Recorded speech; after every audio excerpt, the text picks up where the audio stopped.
Condamné en décembre dernier, le bracelet électronique de Nicolas Sarkozy a été posé, le vendredi 7 février dernier. Il ne peut donc plus sortir après 20 h sauf les lundis, mercredis et jeudis. Explication. En bref. En décembre dernier, Nicolas Sarkozy a été condamné à 1 an de prison ferme sous bracelet électronique pour corruption et trafic d'influence dans l'affaire Bismuth.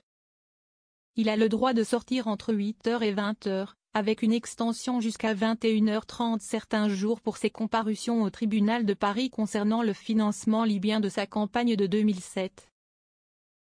Malgré la possibilité de libération conditionnelle, Sarkozy a renoncé à cette option pour éviter une mauvaise perception publique, tout en pouvant voyager à l'étranger avec l'accord du juge. En décembre dernier, l'ancien président, Nicolas Sarkozy, a été condamné à 1 an de prison ferme sous bracelet électronique. Une condamnation liée à l'affaire Bismuth. Notons que l'homme politique de 70 ans a été condamné pour corruption de magistrats et trafic d'influence par une personne dépositaire de l'autorité publique. Selon le parquet de Paris, le bracelet électronique a été posé le vendredi 7 février dernier, en début d'après-midi. Comme le rapporte BFM TV, Nicolas Sarkozy a le droit de sortir de chez lui entre 8 h et 20 h. Il ne peut donc plus sortir après 20 h sauf exception.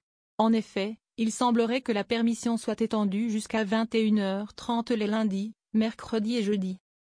Comme le précise le parquet, ces jours coïncident avec sa comparution au tribunal de Paris depuis le 6 janvier jusqu'au 10 avril. Il s'agit de l'affaire de soupçon de financement libyen de sa campagne électorale de 2007. Une source judiciaire a confié à nos confrères que Nicolas Sarkozy avait renoncé à tous ses engagements internationaux ou de représentation. On parle de prérogatives liées à son statut d'ancien président de la République. Sur la pratique, cela veut dire qu'il ne pourra pas assister aux cérémonies officielles telles que les festivités du 14 juillet. En outre, Nicolas Sarkozy aurait également renoncé à une libération conditionnelle. Pourtant, la loi permet le retrait du bracelet pour les plus de 70 ans. Rappelons que le partenaire de Carla Bruni a 70 ans depuis le 28 janvier 2025. La source du média affirme que l'ancien président estime que cela aurait été mal compris par l'opinion publique. Malgré la peine en cours, Nicolas Sarkozy a la possibilité de voyager à l'étranger si cela fait partie du cadre de son travail. Il lui faudra tout de même l'accord du juge d'application des peines pour cela. Notons que cette affaire, surtout la sanction à l'encontre de Nicolas Sarkozy, est un cas inédit.